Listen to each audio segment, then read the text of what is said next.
아직 동이 트지 않은 새벽 5시. 땡 하고 아파트 엘리베이터 문이 열립니다. 여자를 등에 업은 한 남자가 헐레벌떡 엘리베이터에 올라타요. 유리 엄마, 정신 차려, 유리 엄마. 넋이 나간 얼굴로 연신 외쳐대는 남자의 옆으로 또 한 명의 여성이 따라탑니다. 그리고 이렇게 말해요. 괜찮아, 별일 없을 거야, 오빠. 자, 과연 이 상황은 무슨 상황이고 셋은 어떤 관계일까요? 지금 여자분이 그러니까 두 분 계시고 남자분이 한 분 계시는 거잖아요. 그렇죠. 저는 딱 그런 느낌이 드는데요.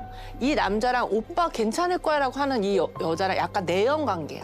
그리고 유리 엄마는 와이프야. 와이프가 약간 이 불륜의 내연 관계를 알고 충격받아서 쓰러진 것 같아. 근데 이 여자가 너무 약간 좀 괜찮을 거야. 이러면서 약간 그렇게 말하는 느낌? 이 남자의 입장에서 그날의 상황을 되짚어 보겠습니다. 그날 밤 0시, 남자는 새벽까지 그야말로 떡이 되도록 술을 마십니다. 그렇게 만취 상태로 집에 들어온 시간은 새벽 4시 20분. 살금살금 들어가서 안방문을 열었는데 어라? 침대 위엔 어린 딸 혼자 잠들어 있어요. 아니 이 시간에 어딜 간 거야? 하면서 작은 방 문을 살짝 열어보는데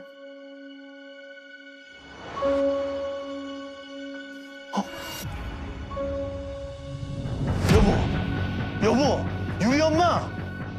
아내가 그곳에 쓰러져 있었던 거야. 아이고. 정신 차려봐. 여보! 아무리 흔들어봐도 반응이 없어요. 남자는 떨리는 손으로 전화를 겁니다. 띠띠띠띠띠. 난데 지금 빨리 우리 집에 좀 와줘. 처제인가? 친동생. 그래요. 자, 과연 그 여자가 동생일지 처제일지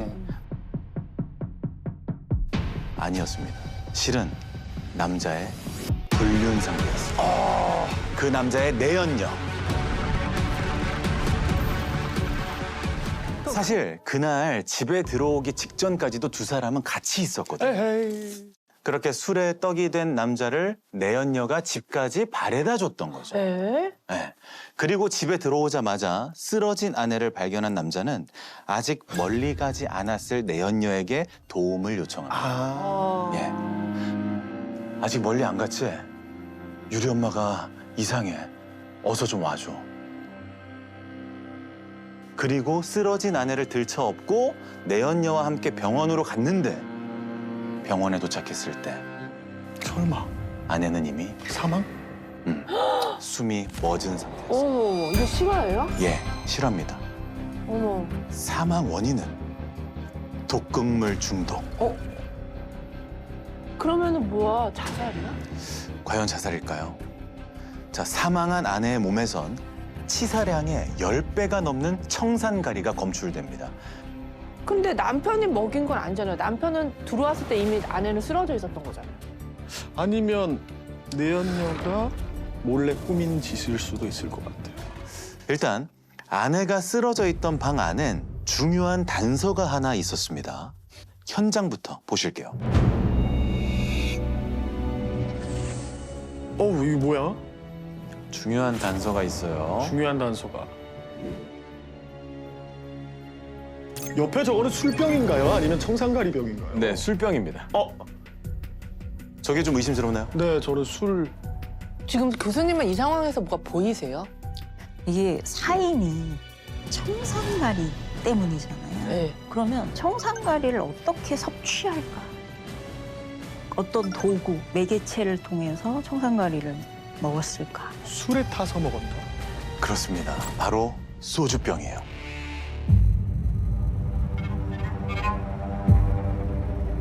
자, 소주병입니다. 한번 보실까요? 뭔가 이상한 점이 있는지 없는지. 찬원 씨도 한번 보시죠. 네, 제가 봐도 될까요? 감사합니다. 이게 왜 중요한 단서가 될까? 지문? 제가 보여드리죠. 네. 굉장히 예리한 말씀을 주셨는데요. 자, 바로 보인다. 오! 보인다. 보이십니까? 네, 그러네. 뭐죠 이게? 지문이요. 지문이죠. 지문입니다. 네. 그것도 이 병 전체에서 딱 한 사람의 지문이 이 소주병에서 발견된 겁니다. 네, 그렇다면 이 지문 누구의 것이었을까요? 유리 엄마. 유리 엄마요? 왜죠? 만약에 범인이 다른 사람이라면 절대 자기 지문을 남겨놓진 않았을 것 같아요. 그래서 오직 유리 엄마 지문만 있었을 것 같아요. 오, 자, 찬원 씨는? 저도 홍진경 씨 말씀을 들어보니까 예. 동의합니다. 아, 네. 자, 지문의 주인은 죽은 여인의 남편이었습니다.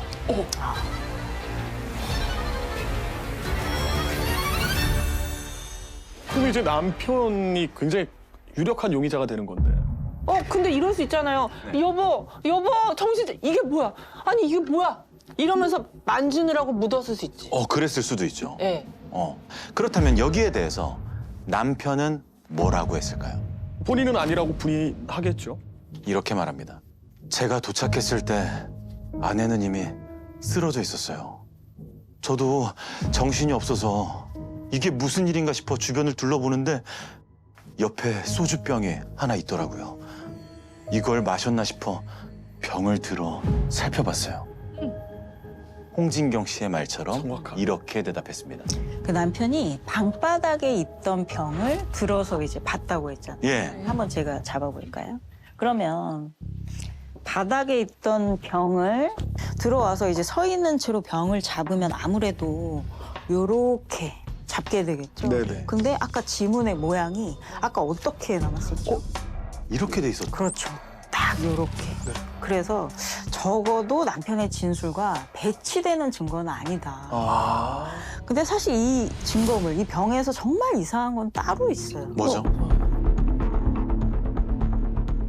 술을 뭐 따라서 마셨던, 병째로 마셨던 어쨌든 술병에 지문이 남아있는 게 자연스러운 거잖아요. 그렇죠. 네. 그런데 지문이 딱 거기 요거 하나 남았다. 남편 거. 그게 오히려 더 이상한 거예요. 아내 지문이 없었어요? 그렇죠. 그러니까 그게 더 이상하고 그래서 이게 누가 그거 너무 이상하다. 일부러 지문을 닦아놨을 가능성이 높은 거죠. 아, 누가 지웠을까요? 그 여자. 내연녀. 내연녀. 그날 아내에겐 무슨 일이 있었을까요? 한번 들어보시죠. 이 내연녀의 행적을 얘기하면 이 내연녀는 그날 사건 당일날 23시 48분에 이 집을 들어가요. 차에서 소주 한 병, 그다음에 그 아몬드 이렇게만 들고 같이 엘리베이터를 타고 층으로 올라가는 거죠. 그리고 1시간 만에 약 딱 1시간, 정확히 1시간 정도 다음날 00시 50분경에 씨 혼자 집에서 나가죠. 남편이 발견하기 이전에 이 집을 다녀간 사람 오로지 한 사람. 그래서 이제 이 사람을 지목을 하게 되는 거예요. 그러면 이제 남편은 바깥에서 술을 마시고 있었던 상황이었고 그렇죠. 아내와 내연녀가 함께 집에 들어왔군요. 네, 맞습니다. 어허. 그렇게 되면 뭐 또 강력한 용의자가 내연녀가 되네요. 자, 과연 아내는 왜 남편의 내연녀를 집에 들였을까? 이 세 사람은 무슨 관계일까? 자, 아내가 사망하기 5개월 전으로 거슬러 가보겠습니다. 장소는 한 심부름 센터. 따르릉. 여보세요? 저 남편이 바람을 피는 것 같은데 증거 좀 잡아주실 수 있을까요? 아유, 그럼요. 그게 저희 전문 분야입니다. 땡땡이 땡땡씨 미래호텔 앞에서 기다리면 제가 보내드린 사진 속 남자와 여자가 나타날 거예요. 두 사람의 미래 장면을 찍어서 불러드리는 주소로 좀 보내주세요. 그리고 의뢰인이 얘기한 그날, 그 장소에 정말 그녀가 보여준 사진 속 남녀가 나타납니다. 찰칵, 찰칵, 찰칵. 심부름센터의 직원들은 열심히 사진을 찍어요. 남자가 바람피는 현장을 제대로 포착해서 전달받은 주소로 보냅니다. 그런데 우편물이 도착한 사진 속 그 남자의 집에선 뜻밖의 상황이 벌어집니다. 이게 뭐야? 내 남편이 다른 여자랑 모텔에 갔다고? 말도 안 돼. 불륜남의 아내는 이런 사진을 받게 될 거라고는 상상도 못했던 겁니다. 아, 심부름 센터에 전화한 사람은 불륜녀였네. 맞습니다. 남편의 불륜 현장을 잡아달라고 연락한 의뢰인은 바로 남자의 내연녀. 결국 남편은 모든 걸 털어놨어요. 6개월 전 초등학교 동창회에서 만났어. 실수야. 정리하려고 했어. 남편의 얘기를 들은 아내의 마음은 어땠을까? 사실 이 아내 입장에서는 생각 같아서야 당장 내쫓아 버리고 싶지만 하나뿐인 딸 아이 그렇지. 유리가 마음에 걸렸던 거죠. 이 아이를 가지려고 내가 얼마나 노력했는데 결혼 7년 만에 얻은 우리 귀한 딸 아빠 없는 아이로 키울 수는 없어. 남편은 그 여자와 깔끔하게 정리하겠다는 약속을 하고 그 자리에서 내연녀에게 문자로 결별을 통보합니다. 오. 그러자 쉴 새 없이 휴대전화가 울리기 시작하는데요. 뭐 누가 보냈는지야 안 봐도 뻔한 거고 뭐라고 보냈나? 남자가 떨리는 마음으로 휴대전화를 열었는데 어라? 남자의 휴대전화 메시지함이 텅 비어 있어요. 아무것도 오지 않은 거죠. 그 시끄러운 메시지 수신음은 알고 보니 남자가 아니라 아내의 휴대전화에서 울린 거였어요. 무슨 심보야. 자신과 만나던 그 남자 대신 그 남자의 아내에게 문자 폭탄을 보냈던 건데요. 주로 헐벗은 투샷.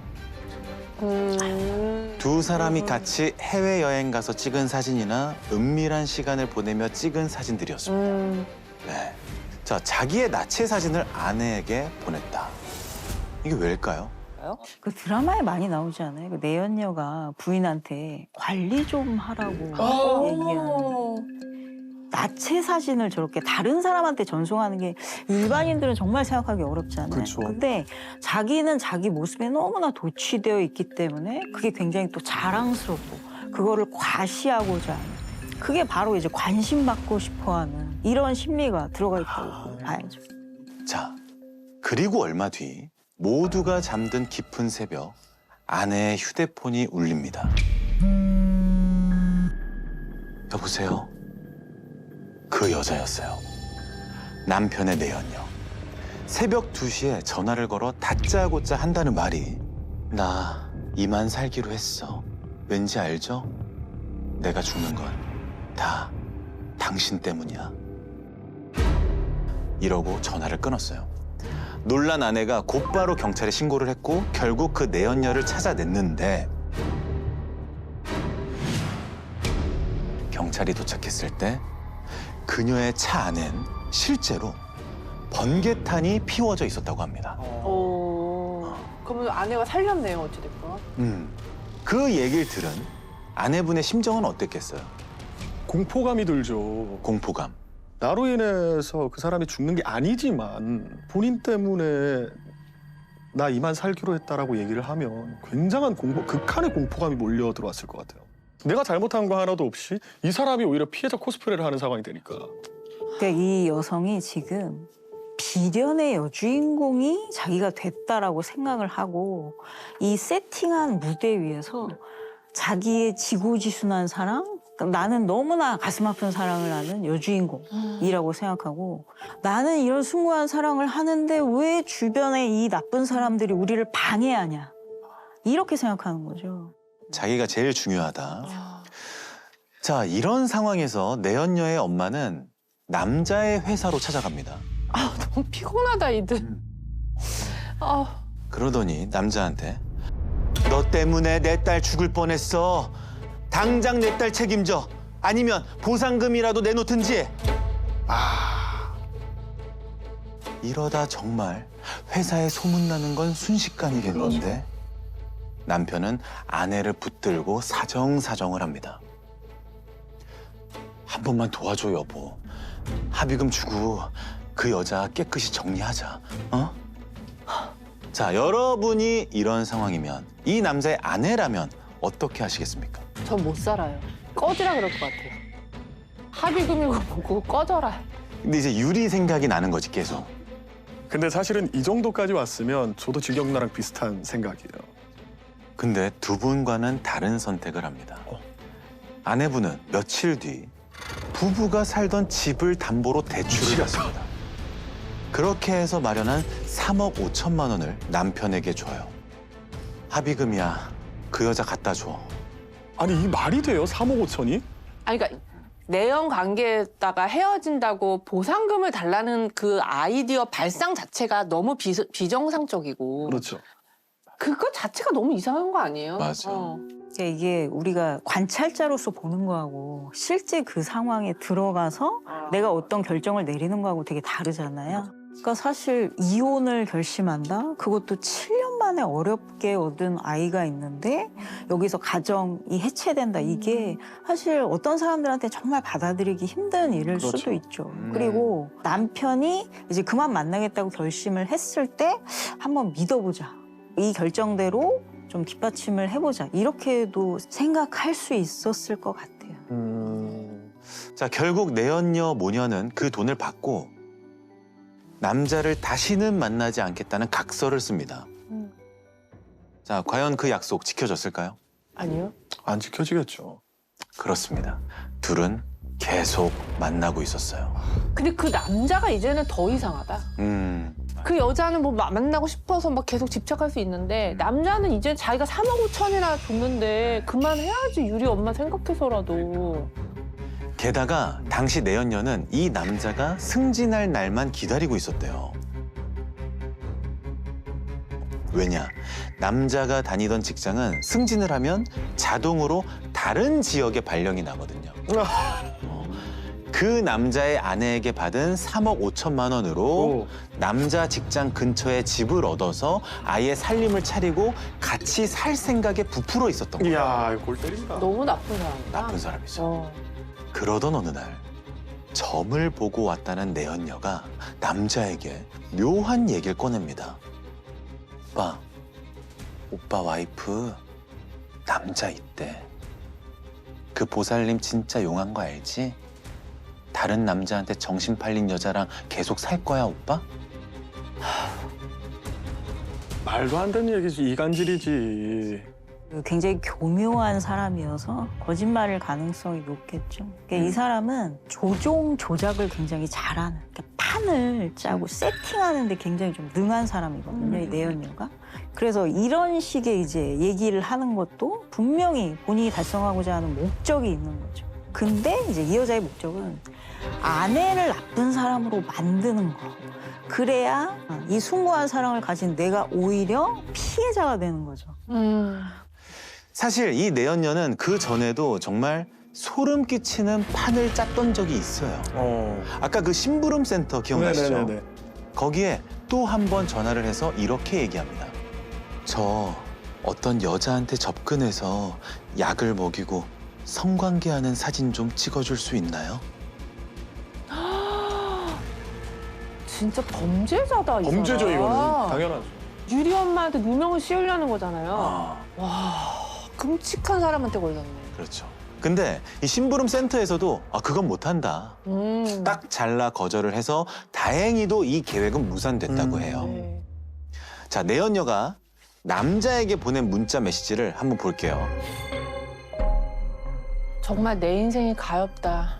다른 남자 있는 유리 엄마랑 그렇게라도 살고 싶니? 당신만 바라보는 내가 미친 거지. 유리 엄마 남자 만나는 거 돈 안 들이고 쉽게 알 수 있어.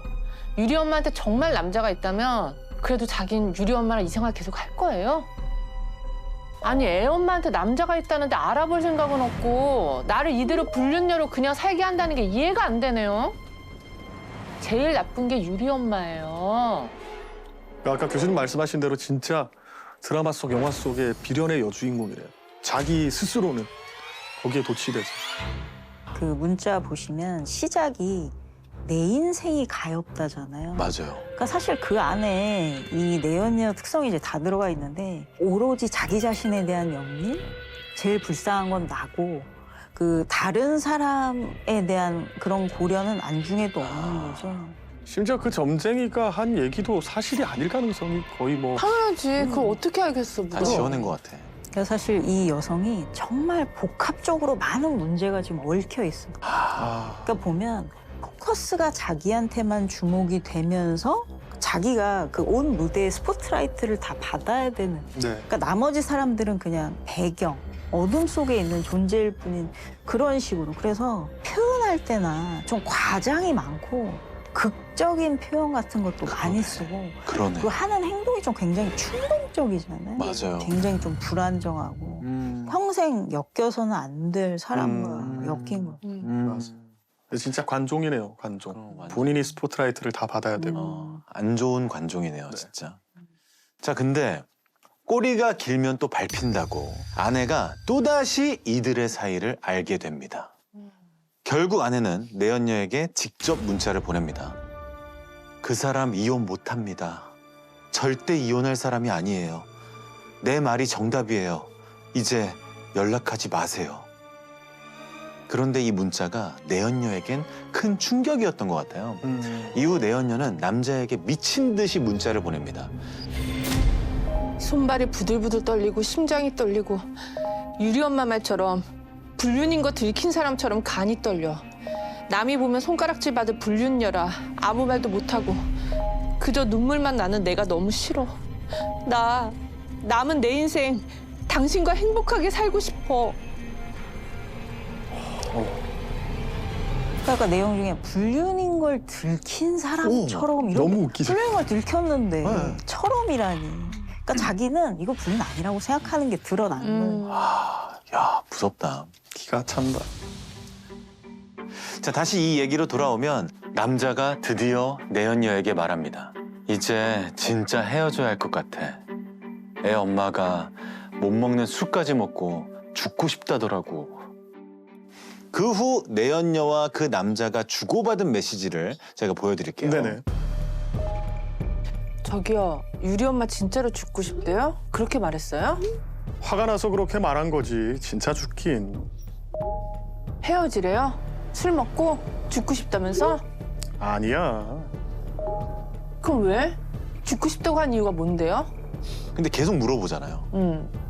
왜 죽고 싶대? 계속 강조해서 물어보더라고. 어, 죽고 싶대? 죽고 싶다고 했어? 계속. 좀 뭔가 되게 반가워하는 것 같아. 그러니까. 왜 죽고 싶다고 그랬어? 어떻게 말했어? 뭐 계속. 그러니까 지금 죽고 싶다는 말이 여러 번 반복되잖아요. 네. 그러니까 사실 본인이 듣고 싶은 말을 들었을 때 어떤 반응처럼 좀 자세히 말해봐라 지금 이 얘기잖아요. 아 그러면 본인이 정말 죽고 싶다라는 얘기를 한 거야 라고 타당성, 당위성을 얻은 거죠. 야, 불쏘시개가 됐네. 정말 사실 소름 끼치는 메시지. 아우, 공포스럽다, 진짜. 진짜. 너무 무섭다. 그리고 바로 다음 날 내연녀는 아내를 만나기 전에 그 남자에게 전화를 합니다.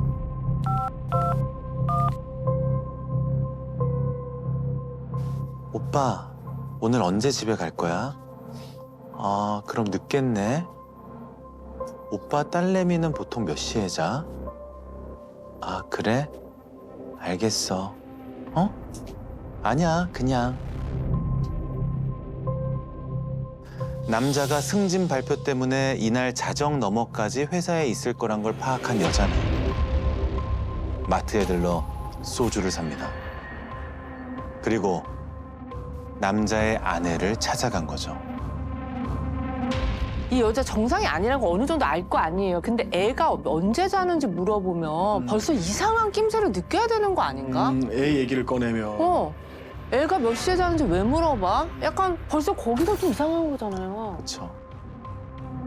그러니까 아까 시간을 확인한 게 너무 무서운 너무 포인트잖아요. 무서워. 집에 들어가는 시간도 그렇지만 아이가 자는 시간을 왜 확인할까? 근데 사실 아이가 자는 시간에 누군가 이제 부모가 집에 있어야 되잖아요. 그러니까 사실은 우리 엄마가 애만 두고 이제 집 밖에 나올 수는 없으니까 그렇죠. 집에 언제 있는지 그 시간을 이제 파악하려고 질문을 한 거죠.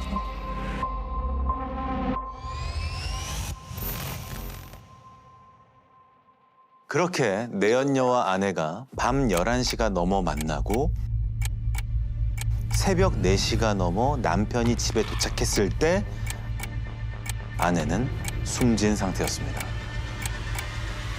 경찰이 내연녀 최 씨를 긴급 체포합니다. 왜요? 그 여자랑은 소주 서너 잔 같이 마신 게 단데. 저도 오빠 전화 받고 얼마나 놀랐다고요.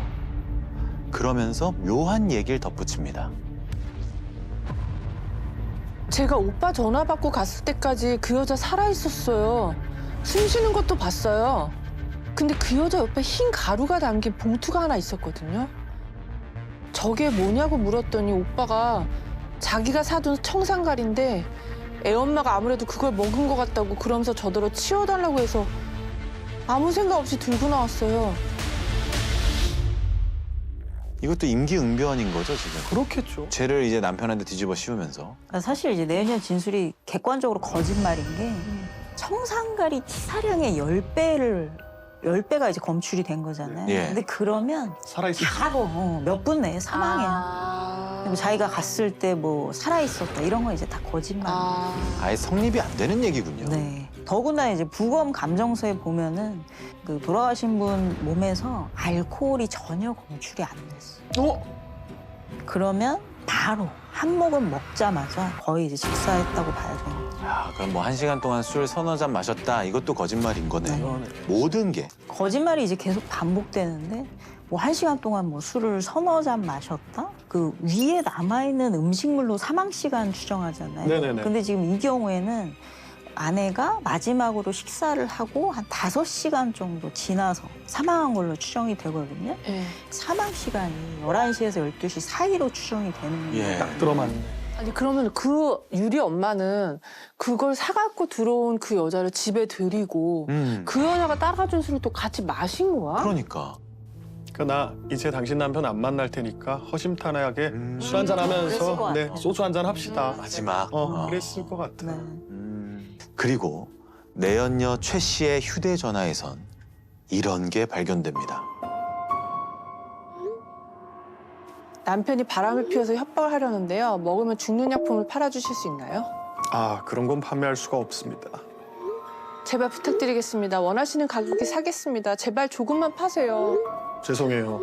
제발 조금만요. 얼마든지 원하시는 금액 드릴게요. 네? 약품은 어떤 조건을 제시해도 판매가 불가능합니다. 살인자야. 음, 와. 너무 잔인하지 않아요? 집요하고. 상황을 또 그럴듯하게 꾸며내잖아. 남편이 바람을 피워서 협박을 하려고 한다. 그리고 이제 중간에 막 청산가리를 구하려는 시도를 한 정황이 엄청 많이 나오거든요. 투 넘버로 사용한 투자자들이 많이 있었어요. 그다음에 뭐 화공약품 취급업자, 그다음에 자택에 있는 컴퓨터 이런 데서 청산가리 구입하는 방법, 청산가리로 죽이기. 결국 내연녀 최 씨는 자신의 내연남의 아내를 독살한 혐의로 무기징역을 선고받았습니다.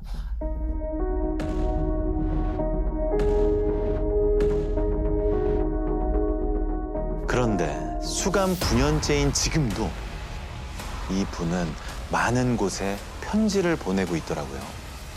바로 이겁니다. 언론사? 뭐지? 너무 잘. 한번 보시겠어요? 이게 진짜 편지야? 네, 진짜 자필로 쓴 편지입니다. 만지기 싫은데. 무서워. 글씨체가 이래. 아, 실제 글씨체예요? 실제 글씨체입니다. 저는 청산가리가 어찌 생겼는지 본 적도 없습니다. 죽는 방법만 찾고 죽으려고만 했던 제가 지금은 어떻게든 살고 싶습니다. 너무 억울해서 너무 원통해서 이 살인자라는 누명이 고통 속에서도 살아서 버티게 합니다. 죽어도 이 피눈물 나는 살인자라는 누명은 벗어야 죽을 수도 있을 것 같습니다.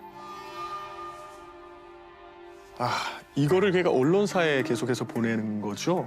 네, 여기저기. 그래서 저는 이 편지를 봉투에서 꺼내기 전에 혹시 이렇지 않을까 생각했던 게 있었는데 막상 펼쳐보니까 그게 맞네요. 뭐냐면 수정한 부분이 하나도 없어요.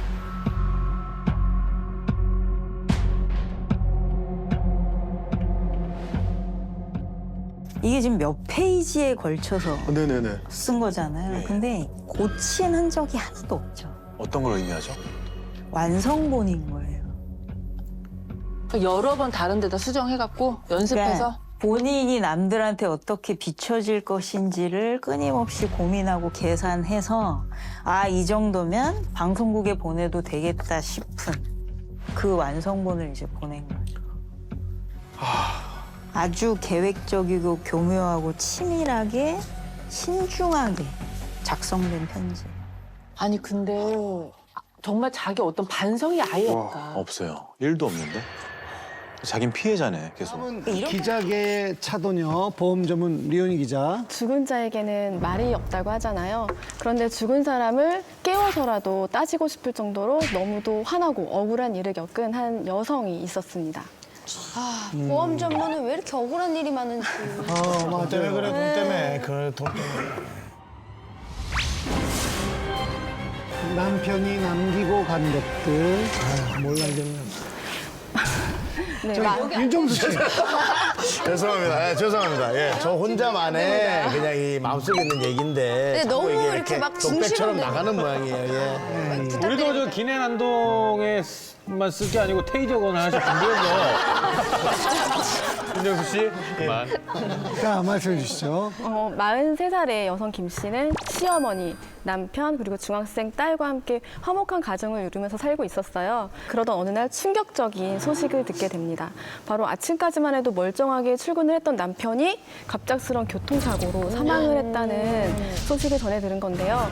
남편의 장례식도 치르고 남편 사망보험금으로 나온 5억 원도 수령을 했어요. 어떻게 안 건지 그 남편 보험금을 받은 이후부터 이 남편의 친인척들이 매일같이 찾아와서 돈을 빌려달라고 막 요구를 하는 거예요. 막 괴롭히고. 그래서 김 씨는 그 돈을 시어머니에게 전부 맡겼어요. 그리고 시어머니는 찾아오는 친인척들에게 정말 냉정히 대하면서 모두 다 정리를 해줬습니다.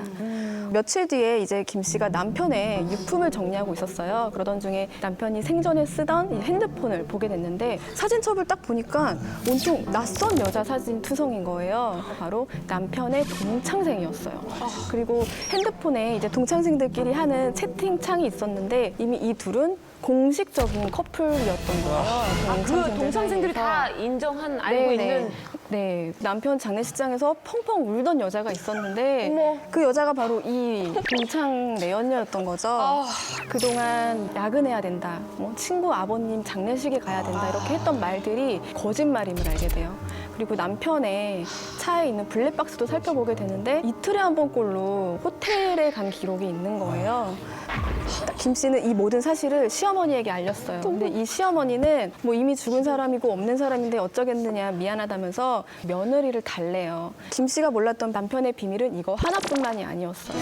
사식구제를 보내고 나서 이제 남편의 유품들을 좀 태워서 보내주려고 정리를 하는데 그 유품 속에 몇 통의 편지가 있는 거예요. 보낸 사람은 바로 남편의 직장 후배 여직원이었던 정 씨였어요. 설마. 다른 사람이잖아. 설마. 네, 다른 여성이. 뉴페? 그리고 편지 내용을 읽어보니까 둘은 연인 관계가 확실한 거예요. 그럼 삼달인가? 그렇게 정신없는 와중에도 전세 만기가 다가오고 있었어요.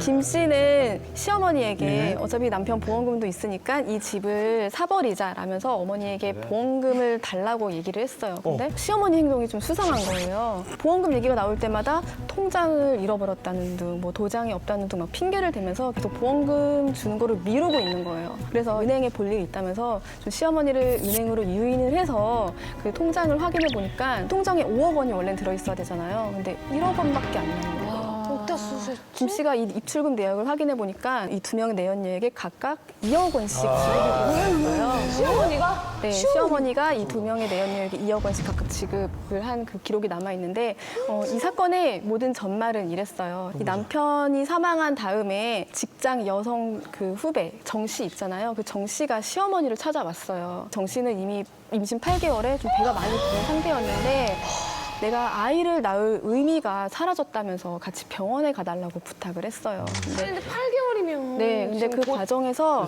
이 임신한 아이가 또 아들인 것을 알게 돼요. 그래서 제발 그 아이를 낳아달라면서 정 씨에게 무릎을 꿇고 부탁을 하는 거예요. 그거에 대한 조건으로 2억 원을 정 씨에게 줬던 거예요. 완전 드라마네. 네, 근데 그리고 나서 또 며칠 후에 이번엔 동창 내연녀 그 여자가 찾아왔어요. 그 내연녀는 또 임신 5개월인 거예요. 어머. 그리고서는 이 시험 말도 안 돼요. 자신은 어차피 결혼을 한 입장이고 가정이 있고 그렇다고 이 5개월 된 아이를 좀 중절 수술할 수도 없으니 내가 낳아줄 테니 키워달라면서 부탁을 하는 거예요. 근데 시어머니는 싫다라고 딱 거절을 해요. 그 이유가 이 여성이 임신한 아이는 딸이었기 때문이었던 거예요. 수술을 막 안 하려는 이 여자를 설득을 하느라 2억 원의 돈을 또 쓴 거예요. 네, 결국 이 모든 사실을 알게 된 김 씨는 시어머니를 상대로 보험금 반환 청구 소송을 했고 1억 원을 지급받았고요. 이 2명의 내연녀에게는 4천만 원을 지급받았습니다. 아, 근데 진짜 완전 드라마 같은 일이네, 진짜. 아니 말도 안 되는 거죠. 이게 물론 지금 부인의 입장에서는 돈이 중요한 건 아니지만은 두 내연녀가 가져간 돈이 지금 합의 4억이잖아요. 근데 위자료를 4천만 원만 받았다는 게 조금 이해가 안 돼요. 김 씨가 내연녀에게 준 게 아니라 시어머니가 준 거였기 때문에 두 내연녀는 이거에 대해서 전혀 김 씨에게 반환해줄 의무가 없는 거예요. 그럼 동시에 이 두 여자를 같이 만난 겁니까? 아니요, 양다리는 아니었어요. 이 처음 만난 여자는 이 직장 후배 여성이었던 정 씨였어요. 정 씨에게 남편이 일방적으로 이별을 통보해서 헤어진 거였고요. 그 이후에 만난 게 이 동창생 여자였던 거죠. 이 여자 동창과는 서로 정말 사랑하는 사이였어요. 나중에 각각의 배우자와 헤어지고 함께 살림을 차릴 계획도 세우고 있었습니다. 진짜 한 명의 내연녀도 충격인데 어쨌든 간에 그런 남편은 임신한 것을 알고 있었던 거죠. 그러니까 남편은 이 동창 내연녀, 정말 사랑했던 여자, 이 여자만 임신한 사실을 알고 있었어요. 회사 후배였던 이 정 씨의 임신은 전혀 모르고 있었어요. 정 씨가 임신을 유지했던 이유가 있었는데 좀 일방적으로 이별을 통보당했잖아요. 아이를 낳아서 남자에게 보여주면 좀 마음이 돌아설 거라고 믿고 있었던 거예요. 그래서 남편은 모르고 있었습니다. 시어머니는 아니 며느리가 뻔히 있는데 왜 다른 데서 아기를 낳아가지고 맞아. 이렇게 낳으라고 종용을 하고 부탁까지 하고 어떻게 혼자 키우려고 했나요? 왜 그렇게까지 했어야 됐죠? 김 씨 남편 같은 경우에는 아들이 정말 귀한 사대 독자였어요. 근데 이 김 씨와 이 남편 사이에서는 중학생 딸밖에 없었잖아요. 그래서 이 시어머니는 먼 친척이 낳은 아이인데 부모를 잃어가지고 좀 불쌍한 아이다. 우리 호적에 올리고 아이를 좀 키워달라 이렇게 얘기할 계획이었다고 합니다. 그 시어머니가 그런 식으로까지 거짓말했다는 건 며느리를 너무 쉽게 본 것 같아요. 시어머니는 좀 이거 외에도 김 씨를 속인 게 하나 더 있어요. 그 아들의 사망보험금 그거를 혼자 다 쥐고 있고 싶어가지고 자신의 친인척들에게 부탁을 해서 며느리를 괴롭혀달라고 부탁을 한 거예요. 애초에. 그래서 그 친인척들이 매일같이 며느리를 찾아왔던 거고요. 며느리는 아무것도 모른 채 이 시어머니를 너무 믿은 나머지 사망보험금을 다 전부 시어머니에게 맡겼던 거고요. 네. 어쨌든 저도 뭐 전청조 씨 사건을 보면서 어떻게 그걸 모르냐 그랬는데 야 이보다 더한 케이스가 있었더라고요. 애까지 낳고 같이 살던 부부가 사실은 동성이었대요. 이건 아니 이게 말이 되나? 네.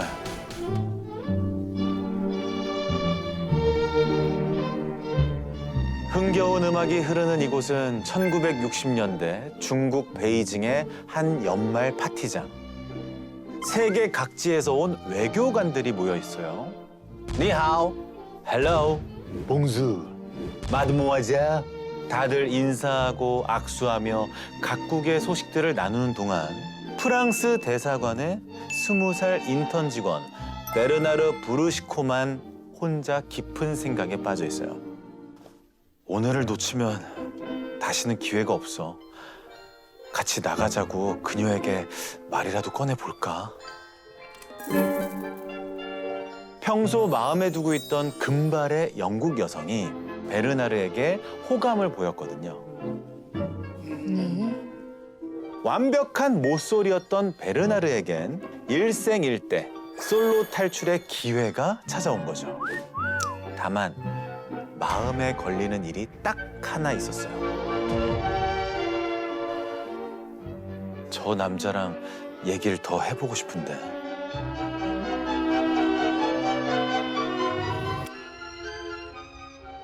서양식 정장을 입고 파티에 온 중국인 청년이 자꾸만 신경이 쓰였던 거죠. 왜 그럴까? 방금 전 그가 유창하게 프랑스어로 말하는 걸 들었거든요. Je suis un acteur d'opéra pékinois et j'ai été invité à cette soirée.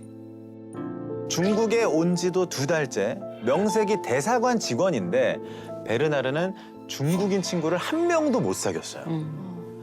중국어 실력도 서툰데 이러다 본국으로 다시 불려 들어가면 어떡하지 불안불안하던 차였죠. 그래서 말이 통할 것 같은 중국인 친구와 친해지려면 파티장에 남아야 할 것 같고, 못 쏠 인생을 청산하려면 당장이라도 그 썸녀의 손을 잡고 둘만의 시간을 보내러 나가야 할 것 같고. 저라면 썸녀를 선택했을 것 같습니다. 왜죠? 또 성욕의 또 폭주 기관차.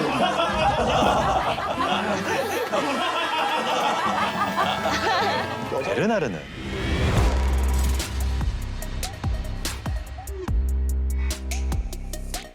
파티장에 남았습니다. 친구를 선택했구나. 예. 프랑스어가 유창한 중국 청년의 이름은 스페이프. 스페이프. 낯선 타국 생활에 지쳐있던 베르나르는 경극 배우이자 작가라는 그와 함께 둘도 없는 친구가 됐습니다. 그리고 헤어나올 수 없는 지독한 덫에 걸려들었죠. 어떤 덫일까? 자, 그 둘을 만나볼까요? 아우, 둘 다 인물들이 좋으네.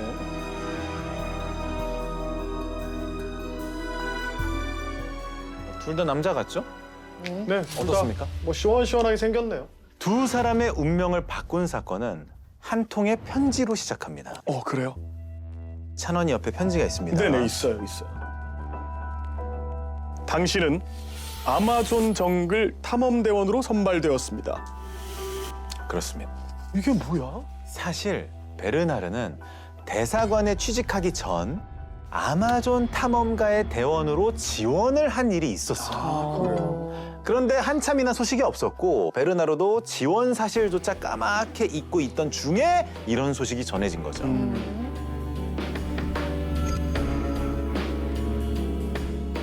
아마존에 가게 됐어, 푸. 정말 내가 뽑힐 거라고 생각도 못했는데 너무 잘 됐지? 근데 표정이 왜 그래? 우리 이제 그만 보는 게 좋겠어. 무슨 소리야? 갑자기 왜 그래? 설마 내가 아마존에 가는 것 때문에 그러는 건 아니지? 왜 그래, 푸? 네, 이 내용을 보면 네네. 푸가 버림받는 걸 굉장히 두려워하는 성격이거든요. 아마존에 가서 자기가 버림을 받을 수도 있다고 생각을 하니까 먼저 헤어지자고 이제 선수를 치는 거죠. 그래서 상대가 오히려 매달리게 만드는. 근데 일단 두 사람의 대화가 일반적인 친구 관계의 대화 같진 않아요. 왜냐면 남자들끼리 맞아요. 나 탐험대원 가서 축하해 잘 됐다. 보통 그러지. 나도 가면 안 되냐? 라던가 뭐 헤어지자는 말을 일반적인 남자들끼리 하나요? 그러게 생각해보니까 동성 친구인데. 그런데 이 일이 있고 며칠 뒤 스페이프가 베르나르를 찾아와요. 베르나르의 운명을 완전히 뒤흔들게 될 어마어마한 얘기를 꺼냅니다. 혹시 나비 이야기 기억해? 아무에게도 말하지 않았다는 깊은 비밀에 대한 이야기. 베르나르 씨가 직접 들려주실 겁니다.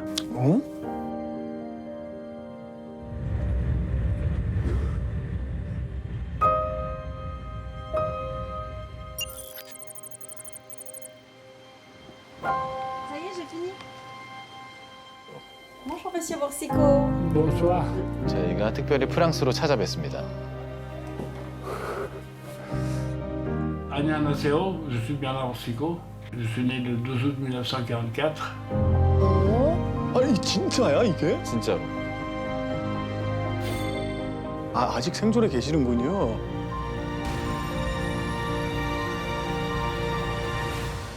C'est un enchevêtrement de circonstances. Une légende qui est très connue en Chine, d'une fille qui s'était comportée en garçon pendant une grande partie de sa vie. Et puis, quand elle était morte, on s'est aperçu que c'était une fille. Et puis, il m'a dit, mais moi, c'est la même chose. Si mon père n'avait pas eu, après avoir eu déjà 2 filles, n'avait pas eu un fils. Ma grand-mère, sa mère, elle a demandé de se séparer de ma mère. Alors aussitôt, on m'a mis un costume de garçon, mais en réalité, je suis une fille. Et puis il m'a dit, mais moi c'est la même chose. 아 그렇구나. 자기가 여자라고 지금 주장하는 상황인 거네요. 그러니까 나비 이야기는 스페이프가 출연했던 경극의 제목이자 평생 남장을 하고 남자로 살았던 소녀에 대한 이야기였어요.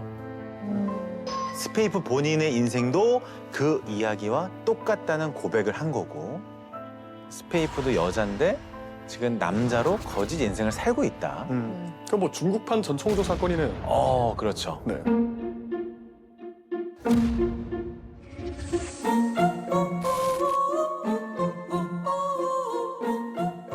옆집에 저렇게 생긴 아주머니 본 것 같기도 하고.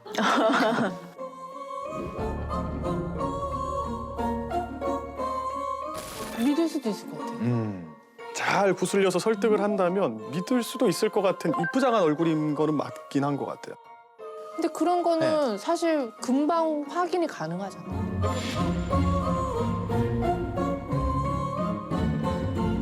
베르나르는 스페이프의 말을 믿었어요. 그냥 믿은 게 아니라 감격해서 눈물까지 글썽였대요. 네? 왜요? 왜냐? 이 엄청난 비밀을 자기한테만 털어놓았다는 게 너무 고마웠다는 거예요. 근데 이게 베르나르가 어떻게 저 말을 믿었냐 이런 생각이 드실 수가 있는데 문화차라는 걸 되게 잘 이용한 것 같아요. 베르나르는 서양인이고 지금 동양에 처음 온 거잖아요. 그러면 집에 이제 딸이 많아서 아들로 키웠다. 그러니까 이게 굉장히 있을 법한 얘기잖아요. 개연성이 높은 얘기여서 저럴 수 있겠다라는 생각을 했을 것 같고. 그런 마음이었나 봐요. 네. 그리고 자연스럽게 두 사람은 연인이 됩니다. 네? 좀 전개가 빠르죠? 네. 예. 커피 프린스도 그런 내용 아닙니까? 윤은혜 씨가 네. 그 남장하잖아요. 맞아요. 맞아요. 맞아요. 그러니까 윤은혜 씨가 스페이프네요. 그렇죠. 그리고 네네. 공유 씨가 베르나르고. 그러네요. 예.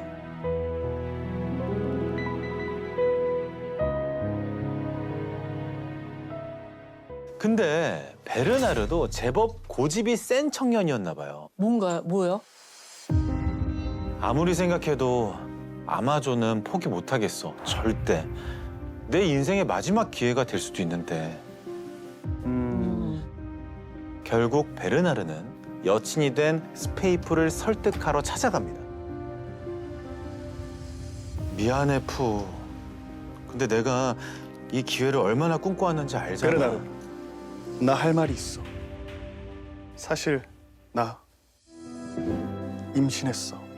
이 뱃속에 우리 아이가 있다고.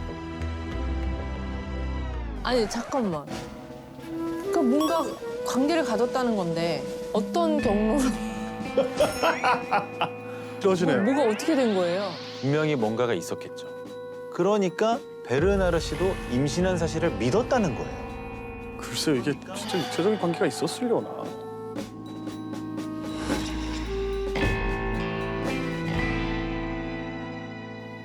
Première nuit, ça a été très court. On a baisé, c'est-à-dire il est venu chez moi. 이걸 물어봤어? 이걸 물어봤어? Et puis il a sorti du sang même. Oui, mais il avait un mouchoir pour s'essuyer, enfin pour. Et c'est vrai que. Oui, oui, oui, oui. D'accord. Ah oui, oui, il faisait attention à tous les détails. 실내등이 꺼져 있었던 상태였기 때문에 신체를 확인하지 못했을 수도 있다 이 얘기군요. 그런 부분도 있고요. 모태솔로가 아니었다면 예. 아무리 실내등이 꺼져 있었어도 여자의 몸 구조라던가 그런 걸 알 수 있잖아요. 근데 그렇죠. 워낙에 처음 경험하시는 거면 그렇죠. 그럴 수도 있겠다라는 생각은 드네요. 맞습니다. 그렇게 두 사람은 연인이 된 직후 첫날 밤을 보냈는데 화장실에 다녀오면서 손수건에 혈흔이 묻어있는 걸 봤다고 해요. 후버링이란 용어 혹시 여러분 들어보셨어요? 들어본 것 같아요. 후버링. 머리. 진공청소기 네네. 가리키는 용어인데 빨아들이듯이 결별한 사람을 온갖 수단과 방법을 가리지 않고 다시 내 영역 안에 끌어들이는 걸 후버링이라고 해요. 갑자기 애정 공세를 막 펼치기도 하고 거짓말을 하기도 하고 발목을 잡기도 하고 저런 수단을 이제 쓰죠. 베르나르가 떠나려는 그 타이밍에 이 기회를 얼마나 꿈꿔왔는지 알잖아. 사실 나 임신했어. 또 여자라는 고백을 언제 했는지를 생각해보면 그것도 베르나르가 떠나려고 할 때. 혹시 나비 이야기 기억해? 사실 나 여자야. 이렇게 터트린 거거든요. 그러니까 떠나려고 할 때마다 이런 식으로 고백 폭탄을 터트리는 이 스페이프의 심리. 후버링이라고 하는 거. 자, 그러나 스페이프의 그 애절한 호소에도 베르나르는 아마존만큼은 포기할 수 없었다고 합니다. 꼭 다시 돌아오겠다라는 약속을 남기고 결국 아마존으로 떠나는데요. 네. 똑똑똑. 노크 소리에 조심스럽게 스페이프가 문을 열었더니 잘 있었어? 그리웠어, 푸. 그렇게 두 사람은 뜨거운 포옹을 합니다. 다시 돌아와. 예, 4년 후에 돌아왔어요. 아마존에 갔다가. 뜨거운 키스를 나눈 뒤 베르나르가 먼저 이렇게 묻습니다. 근데 아기가 있어야 될 거 아니야, 임신을 했으면. 그래서 찬원 씨가 도와주세요. 우리 아이는 건강해? 그럼요. 당신 아들 이름은 스두두예요. 근데 그래서 스두두는 어디 있어? 보냈어요. 멀리. 보내다니. 그게 무슨 소리야? 우리 아들을 지키려면 어쩔 수가 없었다고요. 사실 보냈다고 하거든요. 아니, 뭐 처음부터 애를 안 낳았겠죠. 지금부터 하는 얘기는 다 거짓말이에요. 그렇지, 그렇지. 뭐 입양 보냈다 이렇게 얘기했을 것 같은데. 그렇게. 혹시 문화 대혁명이라고 들어보셨어요? 네, 그럼요. 네. 1960년대에서 70년대에 걸쳐 중국 공산당의 강경파들이 주도한 전통적인 건 죄다 쓸어버리자는 분위기가 엄청났던 시기예요.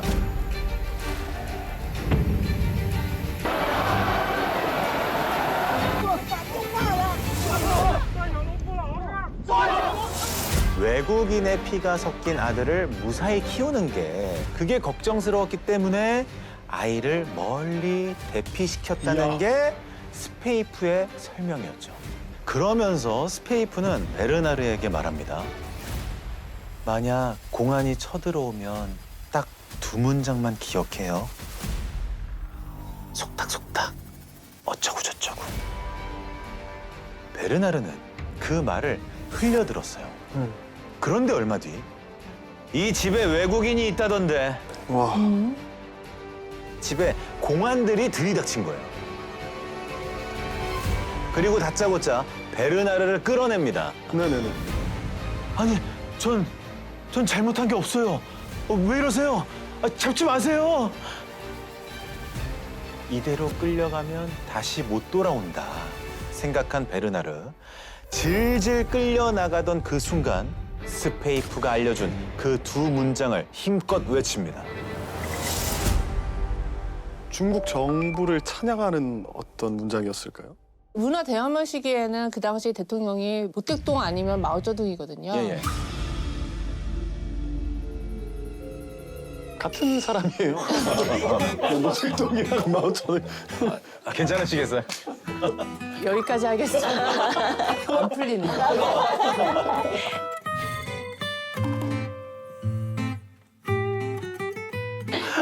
그러면 어쨌든 동일 인물이라고 생각하시고 어쨌든. 모택동 만세. 못해도 만세. 정확합니다. 진짜? 마오쩌둥 만세! 중국 만세!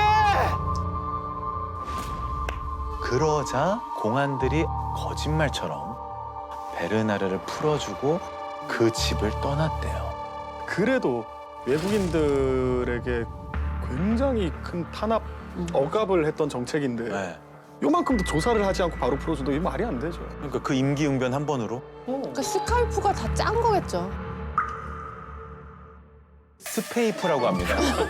혹시 스카이프는 좀 스카이 혹시 대학교 스카이 가고 싶으셨나요? 괜찮으세요? 오늘 좀 안 풀리네요. 근데 계속 얘기를 들으면서 전청조가 오버랩이 되잖아요. 그래서 오버랩. 아, 똑같죠. 저는 딱 떠오르는 그 장면이 그 전청조가 보디가드를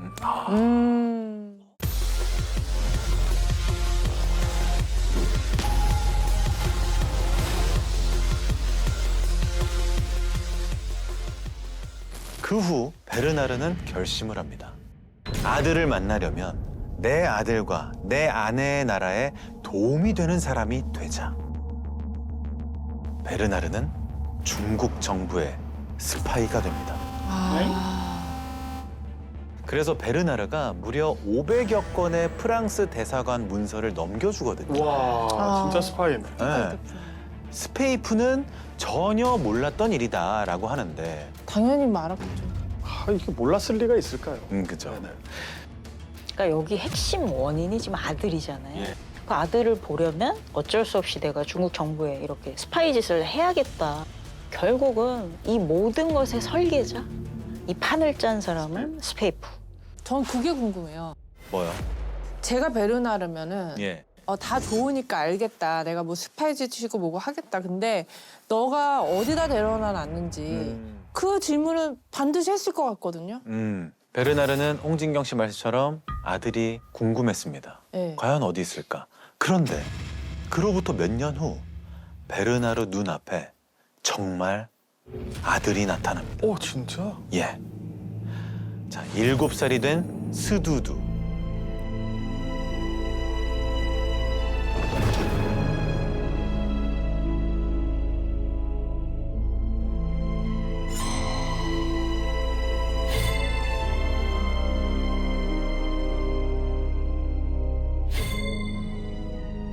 아니 근데 쟤도 약간 혼혈이네. 네, 그렇죠. 혼혈이죠. Vous pouvez me raconter le moment quand même où vous avez rencontré votre fils? Oui, quand on ouvre la porte, l'accompagnateur, le commissaire politique, me dit on a une surprise pour vous. Et il me montre, il dit voilà un enfant et tout, et Chepipou apparaît aussitôt. C'est votre fils et tout. C'est ce qu'il a dit, regardez comme il vous ressemble.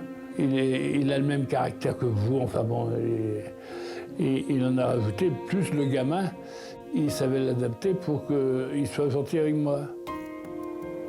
Et il lui avait appris déjà quelques mots de français, enfin bon. En plus, il me racontait des choses que le gamin, soi-disant, il ne savait pas faire caca dans les toilettes parce que où il était avant, enfin bon, il m'a vacciné là-dessus. Ben, moi, je pensais que c'était mon fils. 아 이분 확신을 하셨구나 내 아들이라고. 어떻게 사람 하나를 이렇게까지 속이냐. 아니 근데 이 스두두가 어쨌든 결과론적으로 진짜 아들일 리가 없잖아요. 그 누구예요 얘는? 어디서 데려온 아이겠지. 당연히 베르나르를 속이기 위해 데려온 가짜 아들이죠. 자, 그럼 어디서 데려왔을 것 같습니까? 중국 연기학원. 중국. 아 경극학원. 아역 배우. 아역 배우. 아역 배우. 저는 그냥 이제 보육원 같은 데서 데려오지 않을까 싶어요.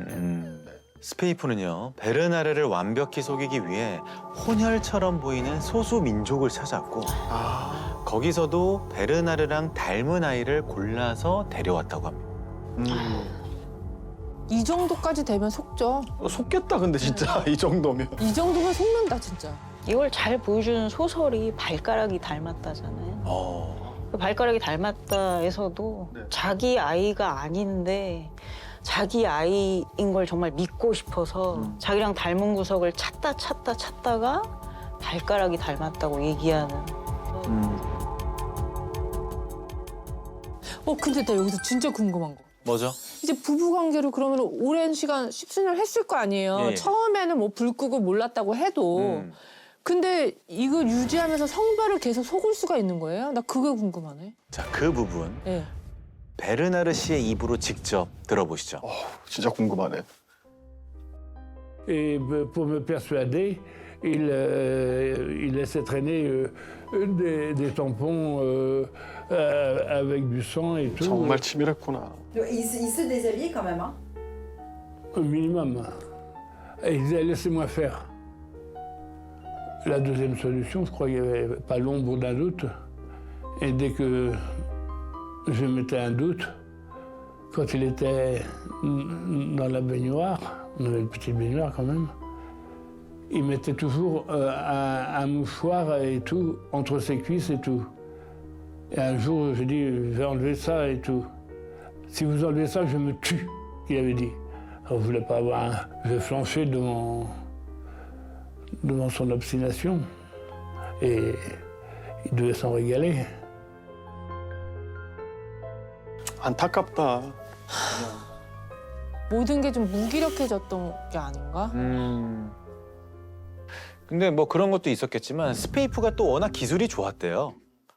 터킹이라고 네네. 뭐 너무 적나라하게 말씀 못 드리겠지만 중요 부위를 허벅지 사이에 이 뒤쪽으로 끼워서 저 손이 너무 적나라. 미안합니다. 이해를 돕기 위해서. 근데 허벅지 사이에 넣어서 뒤로 감추는 뭐 그런 기술을 썼다고 합니다. 아니 근데 경극 배우면 네. 혹시 성별을 바꿔서 연기를 많이 했겠네. 그랬을 수도 있을 것 같고.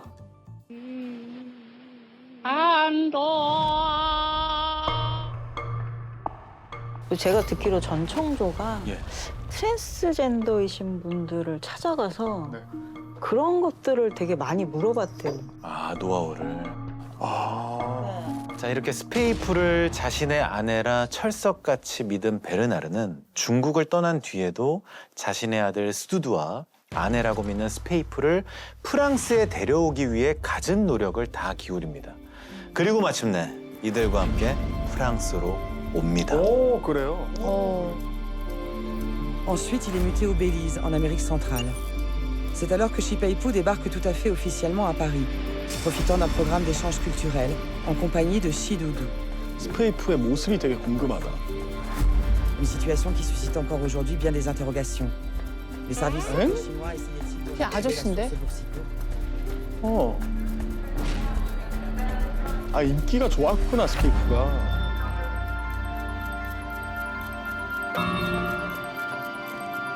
근데 지금 보면 신체적인 여성의 특징을 전혀 안 가지고 있는데.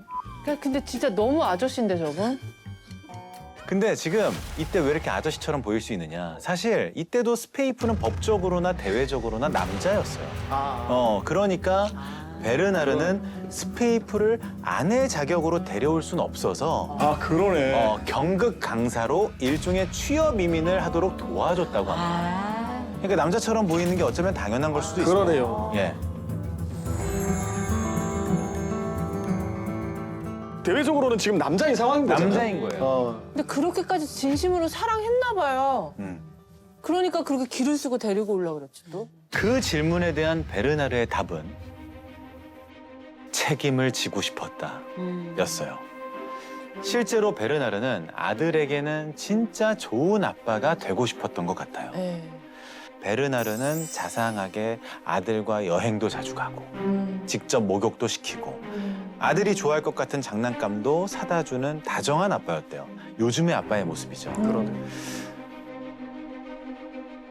내 아내의 비밀을 지키는 게 내 아들을 위한 길이라 굳게 믿었던 베르나르는 스페이프가 실은 내 아내라는 얘기를 누구에게도 말하지 않고 비밀로 간직하며 살아왔어요.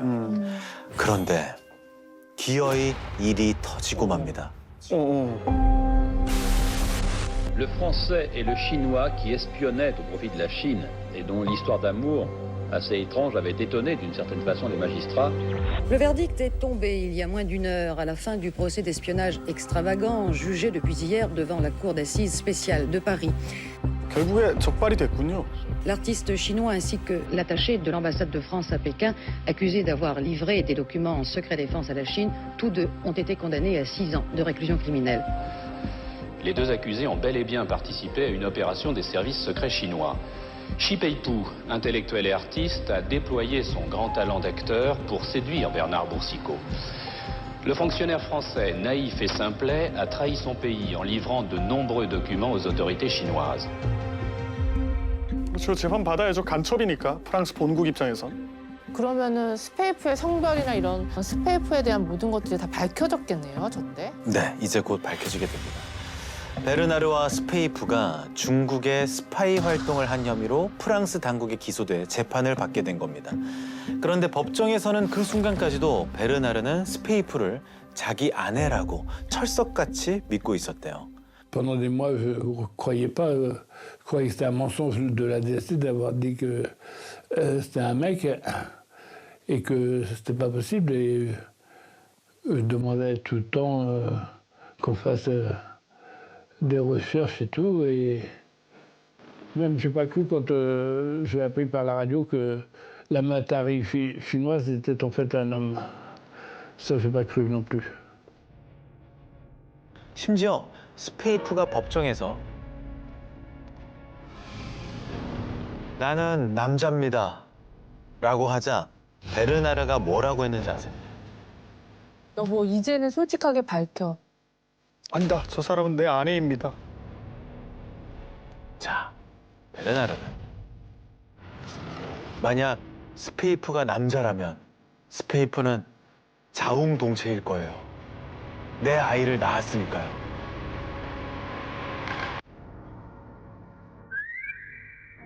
뭐? 자웅동체? 아, 너무 불쌍하다. 아유. 자, 재판 후 베르나르가 먼저 구속됐고 얼마 뒤 같은 수용소에 스페이프가 수감됩니다. 네. 그러자 누구보다 놀란 건 베르나르였어요. 사실 푸는 내 아내예요. 남자들만 있는 방에 여자를 배정하면 어떡합니까? 끝까지? 야, 징하다. 근데 이렇게 항의를 해도 먹히지 않자 초조해진 베르나르. 급기야 엄청난 제안을 합니다. 푸, 지금이라도 나와 결혼합시다. 당신이 여자란 걸 더 이상 숨길 수 없어요. 이러면서 옥중 청혼을 한 거예요. 진짜 착하다, 이 남자. 네. 그러자 스페이프가 너무나도 태연하게 뭐래, 나 남자야. 아직도 몰랐니?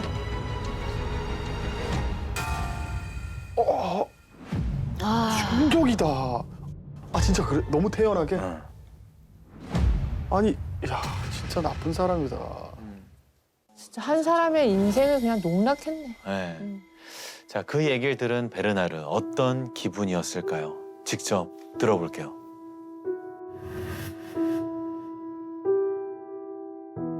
Même espace en sortant de chez le juge. Ouais. Et je lui ai dit, mais pourquoi vous ne m'avez pas dit? Et vous savez ce qu'il m'a répondu? On n'a pas eu le temps. Voilà. C'était gros. Et je lui ai dit, mais on peut voir? Il a dit oui. Et il a baissé son pantalon et... Voilà, c'est le seul moment où vous avez vérifié. Ouais. 와. 너무 소름 끼쳤겠다. Et quand j'ai vu, c'était trop tard, c'était en prison déjà. Alors je délirais complètement, dans une confusion de sentiments énorme. Ah ben moi j'étais complètement détruit. D'abord...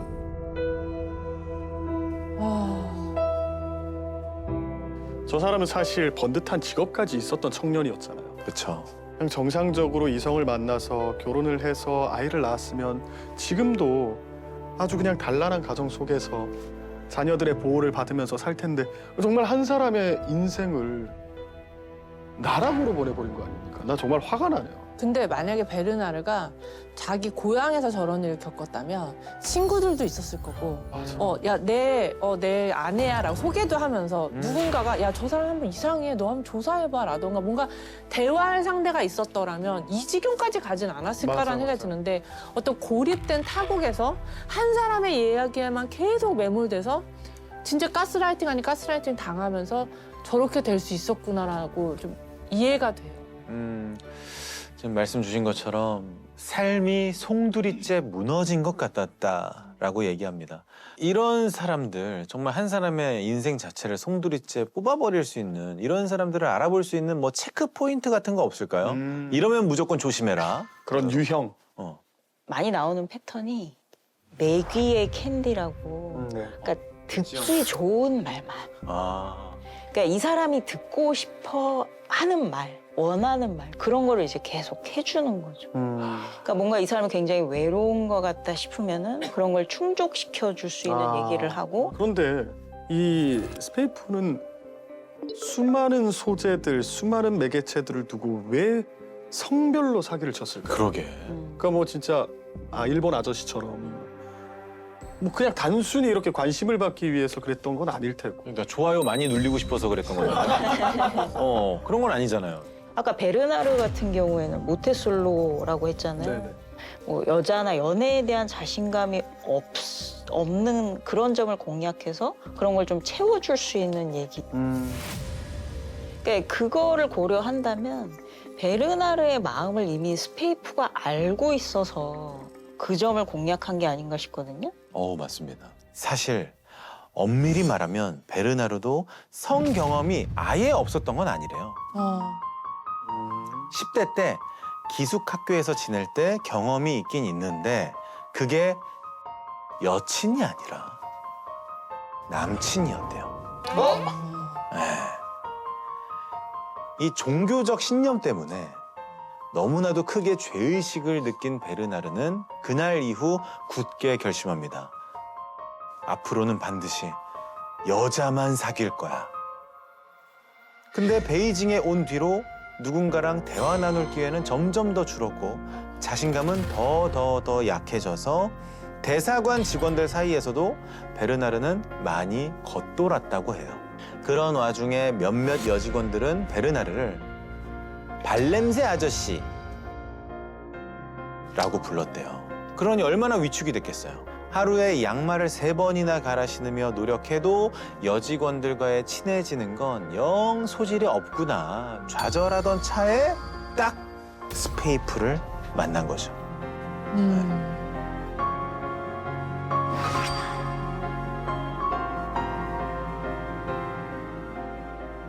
나에게 가장 필요한 말을 해줬던 친구가 어느 날 갑자기 사실 나 여자야. 본인은 여자를 만나야겠다는 그냥 책임감이 있었던 거야. 책임감. 종교적인 신념 때문에. 그런데 이 사람에게 기본적인 호감이 있는데 이 사람이 마침 또 나는 여자라고 이성이라고 얘기를 해주니까 최적의 조건이 들어맞았던 거 아니지? 이제 되는 거지. 어떤 얘기 듣는 거지. 명분이 생긴 거지. 명분이 생겼잖아. 그럼 나는 얘랑 스페이프를 된다. 만나도 되겠구나.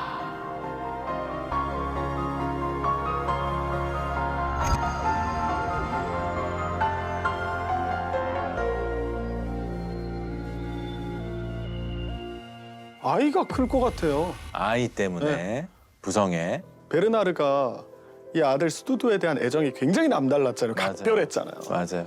그래서 이 아이 때문에 못 헤어지지 않았을까. 아니면 계속 협박했을 것 같아. 당신이 날 떠나면 난 죽어버릴 거야. 난 죽어버릴 거야. 완전 이런 식으로 계속 가스라이팅 했을 수도 있어.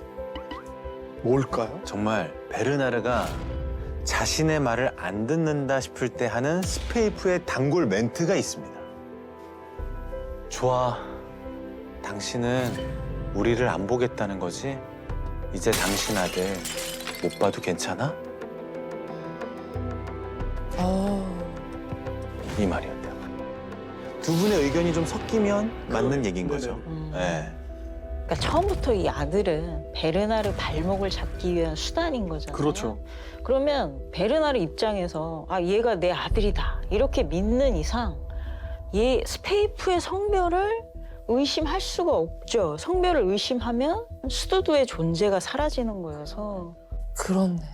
스페이프의 성별을 의심하는 순간 그 모든 게 이제 무너지는 거잖아요. 그렇죠. 그래서 정말 믿고 싶은 대로 그냥 믿어버린 게 아닌가. 다음은 사회부 배수아 기자. 네, 하루에 3시간씩 10년 동안 일하면 어느 누구든지 어떤 분야의 전문가가 된다는 말 들어보셨죠? 그런데 이것을 35년간 한 사람이 있습니다. 이 35년 동안 하면 어떻게 되는지 이 오늘 사건의 주인공이 온몸으로 보여줬습니다. 35년짜리 시나리오.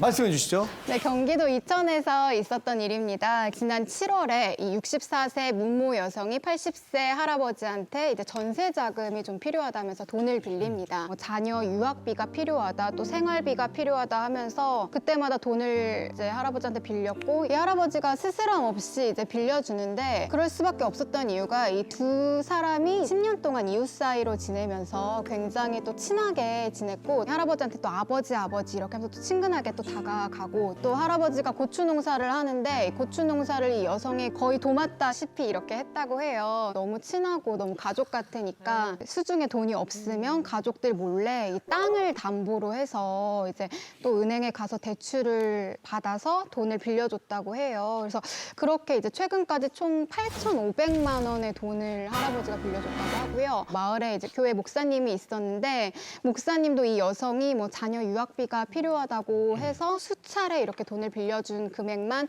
9,800만 원에 달한다고 합니다. 목사님도 이제 수중에 돈이 없을 때는 신용카드로 이제 돈을 대출을 받아가지고 돈을 빌려줬는데 이렇게 마을 사람들이 돈을 빌려줄 수밖에 없었던 이유가 이 여성이 마을에서 굉장히 천사로 이렇게 소문이 난 거예요. 그러니까 자신을 순직한 육군 중령의 아내라고 이렇게 소개를 했는데 대전에 있는 현충원에도 직접 갑니다. 그래서 자기 남편의 묘소에서 참배를 한 마을 사람들도 있었고요. 490만 원을 매달 연금으로 받는데 그런데도 불구하고 100만 원의 보증금에 월세 25만 원의 집에 이 여성이 살았던 거예요. 그래서 마을 사람들은 그거를 또 굉장히 소박한 사람이구나 생각을 하기 때문에 뭐 스스럼 없이 돈을 이제 계속 빌려줬던 거죠. 근데 어느 날 갑자기 이 여성이 사라집니다. 사라지면서 거짓말을 했더니 그녀의 가짜 인생이 속속들이 드러나기 시작을 하는데요. 그럼 어떻게 되는 거야? 일단 뭐 남편이 순직한 육군 중령이었다. 이것도 다 거짓말이었고 자녀의 유학비가 필요하다. 이것도 다 거짓말이었고요. 심지어는 이 여성의 이름이 문모 씨가 아니라 전 씨였습니다. 네. 그러니까 아예 다른 사람으로 아예 가짜 인생을 완벽하게 살았던 건데 피해 입은 사람만 8명이고요. 돈을 빌려서 또 4억 원의 피해를 입었다고 합니다. 되게 크다. 또 이뿐만이 아닙니다. 이천에서 오기 전에 이제 전북 부안에 이 여자가 있었는데 그때는 또 이름을 이번에는 임씨로 그렇게 삽니다. 이천에서처럼 비슷한 수법으로 또 마을 사람들한테 또 수억 원의 또 돈을 빌려서 이제 도망을 이천으로 왔던 거예요. 사실 이 여성이 이렇게 가짜 인생을 살게 된 거는 이제 35년 전으로 거슬러 가요. 1980년도에 이 여성이 강원도 원주에서 살았는데 이제 남편의 폭력을 견디지 못하고 이제 집을 나오게 된 거예요. 집을 나오면서 이혼을 하게 됐고 일정한 거주지가 없다 보니까 주민등록이 이제 말소 상태가 된 거죠. 그러다가 길 지나가다가 이제 임모 씨라는 그 주민등록증을 줍게 됩니다. 그러면서 이 여성이 전북 부안으로 가서 그 준 임모 씨의 인생을 이제 살게 되고요. 그러고 이제 또 도망을 가서 이천에 가서는 문모 씨라는 아는 사람의 이름으로 이렇게 인생을 살게 되는데 무려 35년 동안, 그러니까 인생의 거의 절반 동안을 자신의 신분을 속이고서 살아왔습니다. 하지만 결국에는 꼬리가 잡혔고요. 강원도 원주에서 원룸에 있다가 경찰에게 긴급 체포가 됐는데 사기 혐의로 현재 구치소에 수감 중입니다. 근데 정말 10년을 가족같이 지낸 사람에게 뒤통수를 맞은 거잖아요. 돈보다도 사실은 그 사실 자체에 얼마나 충격을 받았을까요? 마을 사람들이 너무 충격을 받아서 진술을 제대로 하지 못할 정도라고 하고 또 소액을 빌려준 사람들은 그냥 워낙에 뭐 언니 동생으로 이렇게 지냈으니까 신고를 하지 않겠다 이렇게 한 사람들도 있었는데 하지만 이 전 씨는 심지어 이 도망가는 그날까지도 마을 사람 한 명한테 도망 자금으로 1,000만 원을 빌려서 또 원주로 갔다고 합니다. 대단하다, 대단하다. 그런 돈들은 계속 왜 필요해서 그렇게 억대까지 갈까요? 사기를 치는 금액이? 사실 그게 정말 미스터리인데요. 뭐 이 여자가 유흥을 했다거나 도박을 하지도 않았다고 하고 그렇다고 뭐 사치품을 썼다거나 아니면 뭐 투자를 어딘가에 했다거나 그런 것도 아니었다고 하는데 경찰에 진술을 하기로는 오로지 뭐 생활비 그리고 병원비에 썼고 또 이제 사람들한테 돈을 빌렸던 것을 계속 돌려막기 하는 식으로 그렇게 했다고 진술을 했는데 지금 이 돈의 사용처에 대해서 지금 경찰이 또 집중적으로 또 수사를 하려고 하고 있습니다. 제 생각에는 이분이 남자 문제가 있지 않았을까라는 생각도 좀 들어요. 그럴 수 있다. 사랑하는 사람 위해서 뭔가 자식 그런 아닐까, 거예요. 자식? 뭐 그쵸, 연세가 또 숨겨놓은 자식이 있으시니까. 있다거나. 아니면 저는 돈 꿔준 사람들이 다 내연의 관계라서 꿔준 줄 알았어요, 처음에는. 저도 약간 그런 생각을 했었어요. 근데 이천에서 살 때 20살 연하의 동거남이 있었다고 해요. 아, 이 여성분이요? 네, 이 여성분에게. 근데 이제 연인 사이는 아니고 마을 사람들도 고모 조카 사이로 똑같이 문 씨였는데 엄마랑 조카가 왜 같이 사냐고. 그러니까. 근데 오히려 이 남성을 지금 피해자로 보고 있는 게 남성이 이 마트 물류센터에서 일을 했는데 돈을 벌면 다 이 여성을 갖다 줘요. 그럼 본인은 15만 원만 용돈으로 받고 이 여성이 내가 너 돈을 그동안 모아줄게 했는데 도망가 버린 거예요. 그래서 결국 이 남성도 그동안 이렇게 벌었던 돈들을 날려버린, 그러니까 남성도 피해를 입은 그런 상황이 된 거죠. 자, 35년을 가짜 이름으로 가짜 인생을 살았으면 이제는 뭐 내가 진짜 누군지 내 이름이 진짜 뭔지 헷갈릴 만도 하겠어요. 네, 그래서 이제는 이 여성이 35년 동안 가짜 인생을 사니까 노년을 정말 이제 내 이름으로 내 인생을 좀 찾고 싶었나 봐요. 그래서 도망을 가서 이제 원주에서 전입신고를 할 때 지문을 찍는데 그때 찍었던 지문이랑 이천에서 마을 사람들한테 돈을 빌릴 때 차용증을 썼는데 이 차용증을 쓸 때 찍었던 지문이 일치했던 거예요. 그래서 경찰이 처음에는 다른 사람으로 살았으니까 수사에 난항을 겪다가 이 지문을 가지고서 바로 이렇게 경찰에게 체포가 되는 이런, 그러니까 진짜 인생을 살려다가 모든 것이 다 밝혀진 그런 셈이죠. 35년을 그렇게 투자한다. 근데 어떻게 그 긴 시간을 투자할 수 있을까? 잘하려 그러다가 그 습성이 나와서 또 근데 결국은 간단하게 설명을 해서 그렇지 분명히 처음에 꿨을 때 금방 갚고 이자도 주고 아무튼 계속 그런 뭐가 있었을 거예요.